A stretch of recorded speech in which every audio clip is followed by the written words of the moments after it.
सबसे पहले तो सिरनाथ यूनिवर्सिटी का बहुत बहुत आभार कि खास करके हिंदी महोत्सव, जहाँ तक मैं संजय जी बात करूं तो अभी तक एक औपचारिकता भर की बात होती थी हिंदी को लेकर कि हम लोग एक सालाना उर्स कह लें, मना लें, चाहे 14 सितंबर की बात हो या हिंदी दिवस की बात हो। इसमें से एक दिन हुआ और उस दिन बस सब लोगों ने अपनी अपनी एक फॉर्मेलिटी पूरी की, हिंदी के संवर्धन पर बहुत लंबी चौड़ी बातें कही और फिर बात खत्म। वो फिर अगले साल फिर उस पर फिर बात होगी।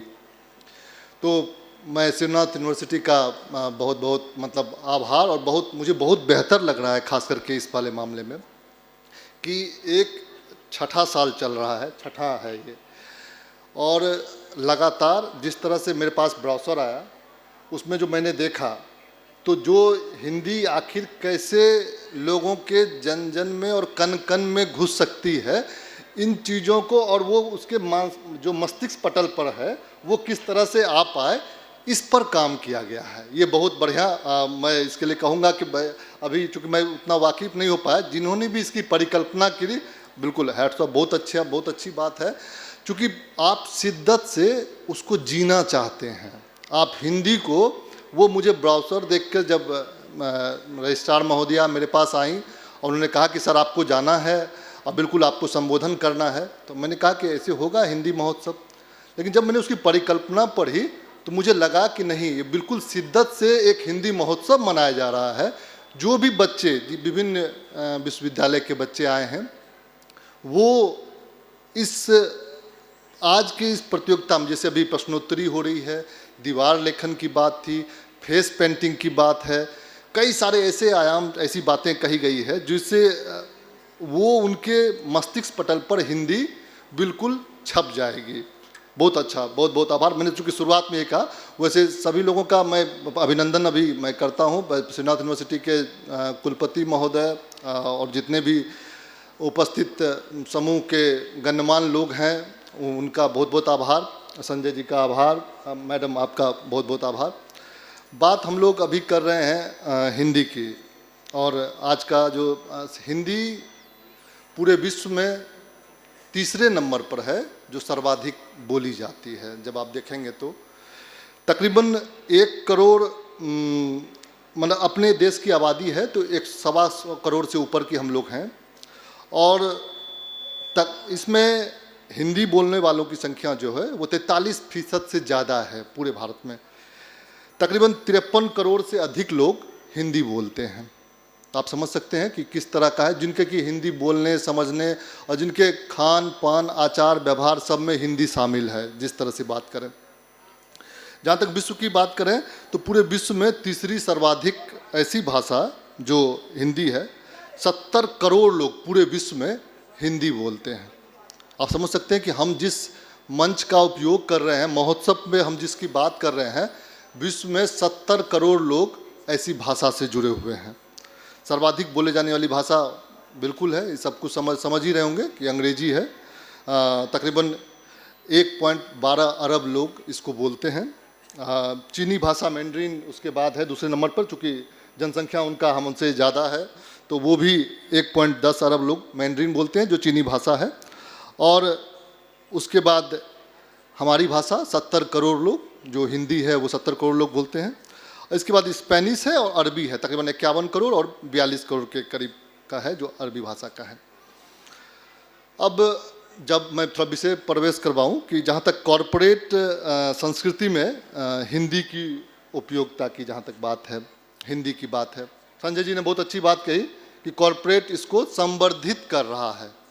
संवर्धन का अर्थ ही है तो उसको बढ़ाना, उसको आगे किस तरह से करना। जिस तरह से अब बात करें तो किसी भी चीज़ को आगे बढ़ाने के लिए सबसे पहले आवश्यकता होती है आर्थिक, जो पैसे की आवश्यकता होती है। कभी भी आप किसी भी चीज़ का ढंग से प्रचार प्रसार कर पाएँ तो उसके लिए बहुत ज़रूरी है कि आपके पास में उतना एसेट्स हो कि आप उसको आगे बढ़ा पाएँ।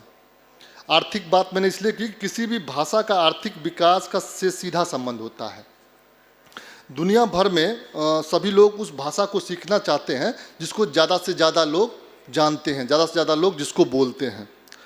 आज पूरे विश्व के बाजार की नज़र हमारे ऊपर में है। क्यों? क्योंकि बहुत बड़ा मार्केट है, बहुत बड़ा ऐसा प्लेटफॉर्म है। 70 करोड़ लोग जिस भाषा से जुड़े हुए हैं, जहाँ से हैं, तो लोग पूरे उस हिंदी भाषा को लेकर पूरे विश्व की नज़र है इस पर। और इन सब के बीच हिंदी जो है, जो बाहर के विदेशों के लोगों को जोड़ने में, हमसे जोड़ने में एक लगभग सेतु का ब्रिज का काम कर रहा है, मतलब एक पुल का काम कर रहा है। रोजगार और कारोबार को विस्तार देने के लिए बहुत ज़रूरी है कि आप ऐसी भाषा का उपयोग करें जिससे ज़्यादा से ज़्यादा लोगों के पास आप पहुंच पाएँ। कभी भी तो सर्वाधिक लोग किसको बोल रहे हैं? तो हिंदी को बोल रहे हैं। तो कॉरपोरेट हाउसेस किसके करीब जाना चाहेंगे? हिंदी के करीब जाना चाहेंगे। तो रोजगार और कारोबार के बीच की जो कड़ी है वो विस्तार देने के लिए हिंदी एक महत्वपूर्ण भूमिका निभा रही है। नई तकनीक आ रही है, लोग खास करके आम लोगों के बीच हिंदी अब कॉरपोरेट जगत के लिए एक ऐसा हथियार बन चुका है कि देखे होंगे, जिससे कि अगर कोई भी प्रोडक्ट हो, कुछ भी कोई भी उत्पाद आया नया, वो कैसे आम लोग ज़्यादा से ज़्यादा समझ पाएँ, इसके लिए बड़े बड़े होर्डिंग्स जो भी हैं, विज्ञापन वगैरह, वो हिंदी में दिए जा रहे हैं कि वो लोग उससे ज़्यादा से ज़्यादा कोरिलेट कर पाएँ। आपका प्रोडक्ट, आपके उत्पाद कौन खरीदेगा? आपके उत्पाद तो वो खरीदेगा जो उस भाषा, उस वर्ग से आते हैं। संख्या बहुल किसकी ज़्यादा है? तो संख्या बहुल हिंदी भाषी की लोगों की जो बहुत ज़्यादा है। तो ये जो भाषा है, तो हम जहाँ तक भाषा के विकास की बात में है, तो होर्डिंग्स में, विज्ञापन में, इन सब में एक संवाद के लिए हिंदी प्रयोग किया जाता है। कई विज्ञापन आप देखते होंगे जो हिंदी में बनते हैं, बड़े बड़े ब्रांड एम्बेसडर को लेकर, चाहे वो अमिताभ बच्चन हो, कुछ भी हो, सब कोई सारे संवाद जो हैं वो हिंदी पे चल रहे हैं, सब कुछ है। तो कॉरपोरेट हाउस जान रहा है, जो जहाँ तक है उसमें से, कि हिंदी को कभी भी अलग रखकर सिर्फ अंग्रेजी के माध्यम से हम आगे नहीं बढ़ सकते हैं। जहाँ ये बात मैंने इसलिए कहा कि एक समय था कि अभी जब तक कि आधुनिकीकरण का जो दौर आया, जब गेट हुआ अपने पास में पीवी नरसिम्हा राव जी के पास में, उससे पहले अंग्रेजी का बोलबाला था काफ़ी, बहुत ज़्यादा।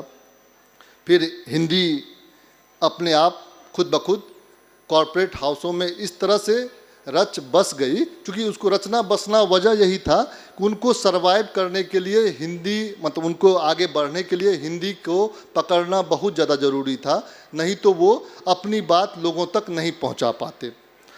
आर्थिक विकास की जो आबो हवा है उसकी सहभागी हिंदी बननी है।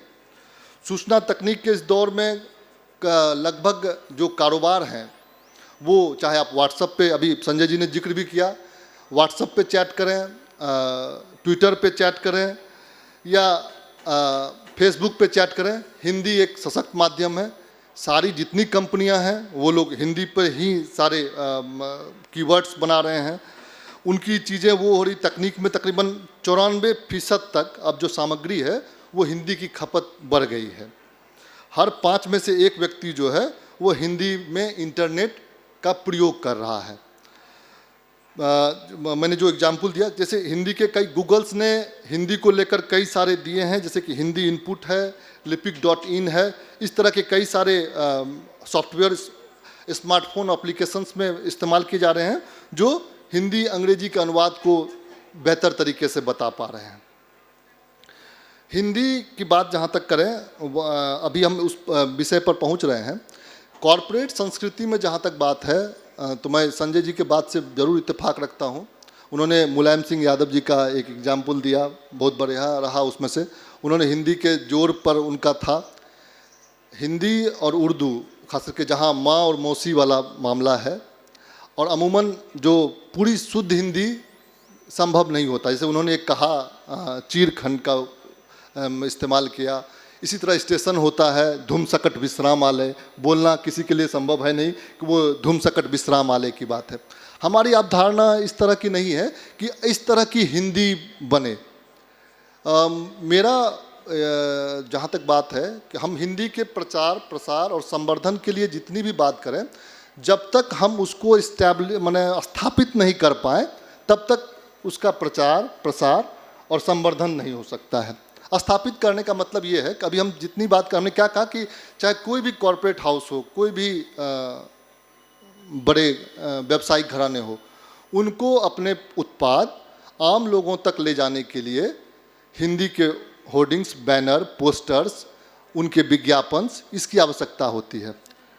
लेकिन जहाँ तक कॉरपोरेट कल्चर में हिंदी की बात आप करें तो इन सब हाउसेस के जब कॉरपोरेट हाउसेस में जाएंगे तो वहाँ पर संवाद अदायगी इंग्लिश में है। हमारा विषय आज का ये बैठ रहा है कि जब जिस हिंदी 70 करोड़ लोग जो आपके मेन प्रोडक्ट, आपके उत्पाद के उपभोग करने वाले हैं, उसी के लिए हम पूरी चीज़ें रचते हैं, बसते हैं, उसी के लिए करते हैं।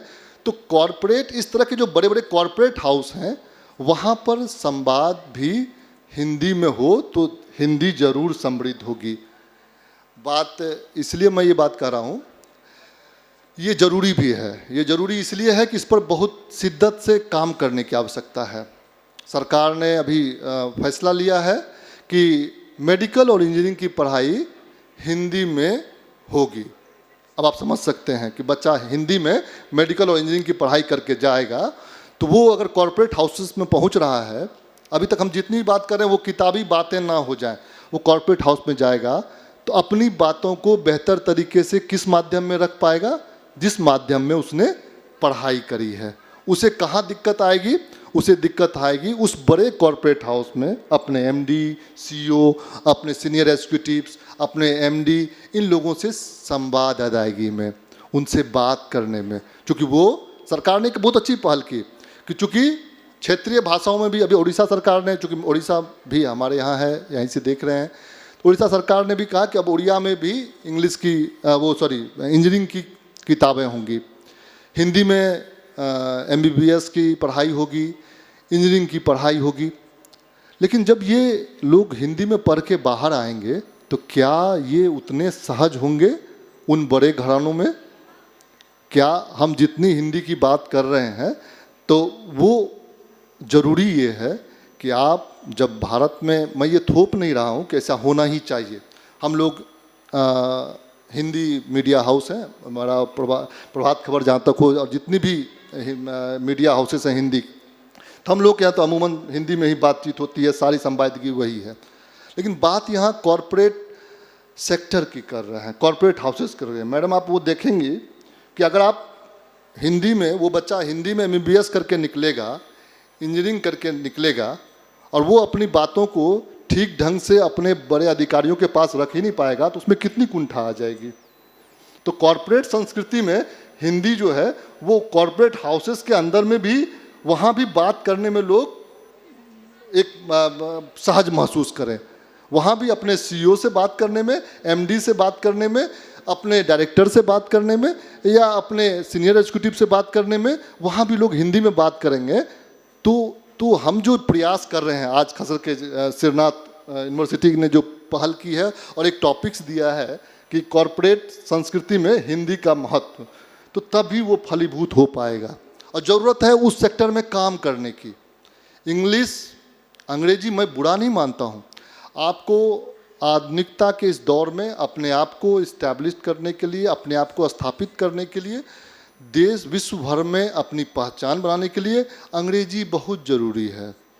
लेकिन जब हम भारत की बात करते हैं, जो अभी कई सारे तकरीबन यूनिवर्सिटीज़ हैं जो हिंदी में पढ़ाई कर रही हैं, यूएसए की यूनिवर्सिटीज़ हैं मैम, जो हिंदी में, वहाँ पर चूँकि उनका एक बड़ा मार्केट यहाँ पर है, तो वो तकरीबन 32 विश्वविद्यालयों और शिक्षण संस्थानों में हिंदी पढ़ाई जाती है। अमेरिका की 32 विश्वविद्यालय और शिक्षण संस्थानों में हिंदी पढ़ाते हैं। ब्रिटेन की जो लंदन यूनिवर्सिटी है, यॉर्क यूनिवर्सिटी है, कैम्ब्रिज है, इसमें भी हिंदी में पढ़ाई होती है। जर्मनी की 15 शिक्षण संस्थाओं में हिंदी भाषा और साहित्य के अध्ययन को अपनाया है।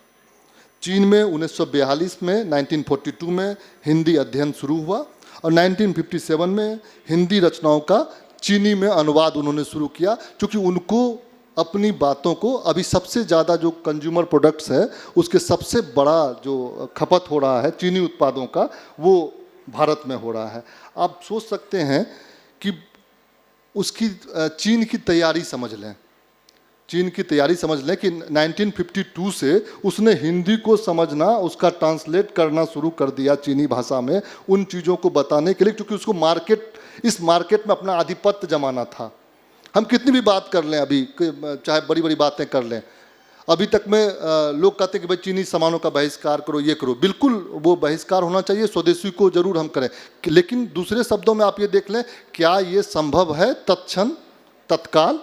मुझे नहीं लगता है संजय जी कि ये संभव है तत्क्षण तत्काल। इस तरह से चीनी सामानों का और चीनी उत्पादों का वजह है जो उनके कंज्यूमर गुड्स हैं, जो चीज़ें हैं वो इतने सस्ते हैं, इतने कम प्राइस में, इतने कम कीमत में और इतने सुलभ उपलब्ध हैं कि अगर हम और किसी कंपनी का और किसी देशों का लें तो वो कई गुना महंगा पड़ेगा। और भारत में अभी परचेजिंग पावर, जो कहते हैं कि व्यय की शक्ति, उतनी नहीं बढ़ी है कि लोग इतना व्यय कर पाए। मैं चीन की एक बता रहा हूँ कि चीन ने जाना कि सबसे बड़ा मार्केट हमारा कल के टाइम में साउथ एशिया में भारत होने वाला है। दक्षिण में हमारा पड़ोसी जो है वो भारत सबसे बड़ा मार्केट है। तो 1942 में उसने पहल शुरू की और 52 में उसने ट्रांसलेशन शुरू कर दिया हिंदी भाषाओं का चीन में। आप समझ सकते हैं कि उसकी कितने 50 साल पहले की प्लानिंग आप सोचिए कि किस तरह से रच बस गया। एक उस हिंदी को लेकर उसने अपना पूरा साम्राज्य एक व्यवसाय का खड़ा कर लिया यहाँ पर। इतना बड़ा मार्केट है कि क्या बताई जाए। तो हिंदी बहुत मतलब मजबूत है और इसको आधार बनाकर आज चीन जो है, आप चीनी कई उत्पाद देखेंगे, कई चीज़ें बताने के लिए भी वो हमारी चीज़ों का उपयोग कर रहे हैं और उसका आधार वो हिंदी को बना रहे हैं। तो कॉरपोरेट संस्कृति में जहाँ तक हिंदी की बात है, तो आप लोग चूँकि नए युवा हैं, अभी भविष्य है, बहुत लंबी चौड़ी बातें हैं, हम उस क्षेत्र में ज़रूर बात करें। जब भी हम करें, जिस विषय वस्तु की हमको अच्छी से पकड़ है, जिस पर हम अच्छी तरह से बोल पाते हैं, उसको खुल के बोलिए। हिंदी बोलना कहीं से भी शर्म की बात नहीं है। कॉरपोरेट हाउस में इस मानसिकता को ख़त्म करना पड़ेगा कि अगर कोई भी नया लड़का अभी पास आउट करके आया है, चाहे वो इंजीनियरिंग करके आया है, एमटेक करके आया है, बीटेक करके आया है, अगर वो हिंदी में संवाद कर रहा है तो वो ऑब्वियस है कि वो ये नहीं कि वो बैकवर्ड है, वो पिछड़ा हुआ है। ऐसा कल्चर डेवलप करना पड़ेगा कॉर्पोरेट हाउस। सही कहा पाठक जी। बिल्कुल बिल्कुल। हमारे प्रधानमंत्री जब हिंदी में बोल रहे हैं, रशिया के प्रधानमंत्री हिंदी में बोल रहे हैं, तो हमको ये मानसिकता तो तोड़नी ही होगी, तभी हम लोग आगे बढ़ पाएंगे। बिल्कुल। तो ये चूंकि है बहुत लंबा समय हो चुका है और तो बोलने के लिए तो बहुत कुछ है, लेकिन बहुत अच्छा लगा और बहुत बेहतर है। क्योंकि सत्र बहुत लंबा चल गया, मुझे ये आइडिया नहीं था कि ये सत्र बाद में होना है, तो इसलिए के तो फिर भी हिंदी का संवर्धन और विकास तभी हो सकता है जब कॉरपोरेट संस्कृति में हम सिर्फ प्रचार प्रसार के लिए सिर्फ इसका उपयोग नहीं करें, हम संवाद अपने जो कनिष्ठ हैं, जो अपने जूनियर हैं, उनसे संवाद अदायगी में भी हिंदी का पुरजोर समर्थन करते हुए उसको प्रोत्साहित करें, उसको अधिक से अधिक बढ़ावा दें। तभी हिंदी कॉर्पोरेट संस्कृति का अभिन्न अंग बन सकती है। ठीक है, इन्हीं शब्दों के साथ बहुत बहुत धन्यवाद, आभार।